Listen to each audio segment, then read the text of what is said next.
Cantonment থেকে রাজনীতিতে নগ্ন হস্তক্ষেপ মেনে নেওয়া হবে না, সেনাবাহিনীর উপর পূর্ণ আস্থা ও শ্রদ্ধা রয়েছে বলেছেন হাসনাত আব্দুল্লাহ। স্বৈরাচার যেন আবার না আসে ধরে রাখতে হবে জাতীয় ঐক্য বলেছেন তারেক রহমান। মতপার্থক্যের মধ্যেও আলোচনার আহ্বান। সংস্কার আর নির্বাচন একসাথে চলতে পারে বলেছেন মির্জা ফখরুল। সুষ্ঠু নির্বাচন অনুষ্ঠানে সেনাবাহিনীর ওপর আস্থা, সরকারকে নিরপেক্ষ থাকার তাগিদ। ভোটারের বয়সসীমা 16, প্রার্থী হওয়ার বয়স 23 বছর করার প্রস্তাব দেবে জাতীয় নাগরিক পার্টি। নতুন করে সংবিধান রচনার দাবি।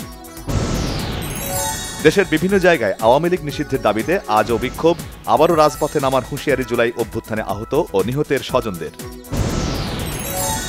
জাতীয় ঐক্যমত্য কমিশনের সাথে খেলাফত মজলিস ও লেবার পার্টির সংলাপ, বিচারের আগে আওয়ামী লীগকে নির্বাচন করতে না দেওয়ার দাবি।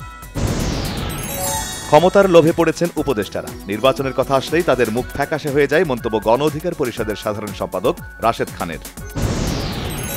গণমাধ্যমকে পাবলিক লিমিটেড কোম্পানি করার প্রস্তাব সংস্কার কমিশনের, প্রধান উপদেষ্টার কাছে প্রতিবেদন জমা। বেতন ভাতা ঠিক থাকলে সাংবাদিকদের কল্যাণ ট্রাস্ট করা লাগত না, জানিয়েছেন তথ্য উপদেষ্টা।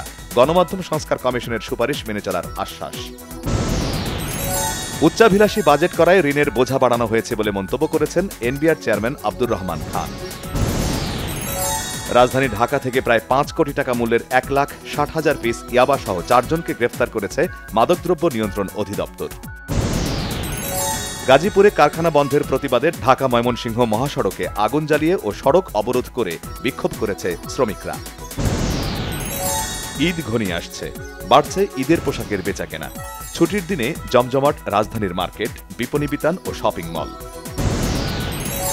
আবারও চড়েছে চালের বাজার, মাসের ব্যবধানে মানভেদে মিনিকেট চালের দাম বেড়েছে কেজিতে 10 থেকে 15 টাকা।